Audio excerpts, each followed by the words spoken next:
someone with a big zest for life and who will, even when she doesn't feel great, push herself that bit further. Strong, strong, strong. A very, very strong lady. It was just Jessie and Bob. You couldn't see one without the other.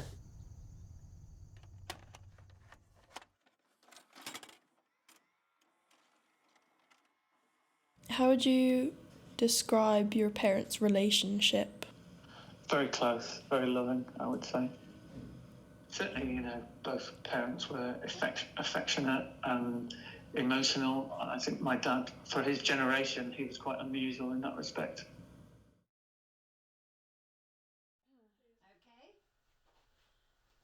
Okay. Thank you.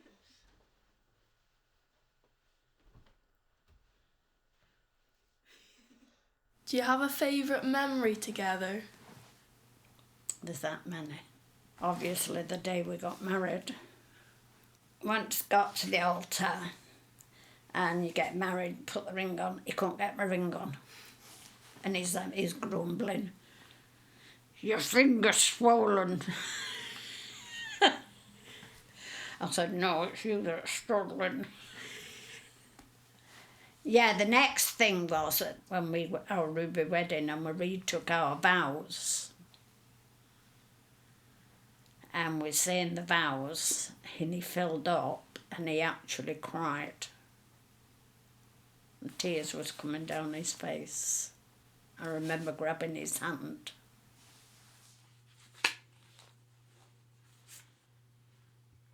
This was on our golden wedding in the back garden.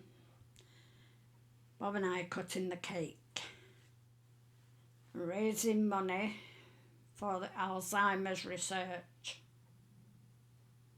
with all my friends and neighbours, more charities. It was a lovely day in the garden and people were very, very generous. When did you start noticing that Grandad wasn't himself? When he got us nearly killed. We was going to Stockport, and if you go up the main road at the top, there's a roundabout. And instead of keeping left, he went right. Thank goodness there was nothing on that roundabout. I said, you realise what you've done? He said, no. He said, you made me go in there. So I said, yeah. So I said, you went the wrong way round the roundabout. So I said, no, you're not doing it again. I said, try and make a cup of tea. I was stood there and somebody came to the door, and when I went back, he'd poured the boiling water in a tin of sugar. And I used to shout at him. Oh, my hands up, I used to shout at him. And then I'd apologise, and he'd just go. How can you hurt a man like that? He just can't. I asked him to do anything, and he used to just sit and look at me and smile. Especially when we got up in the morning, and I used to have to take him in the bathroom, and I had to shower him. And he used to just smile at me. And then he'd pucker his lips and he'd go, oh, with mouth, I love you.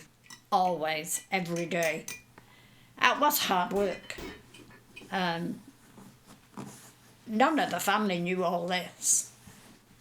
I used to just get on with it.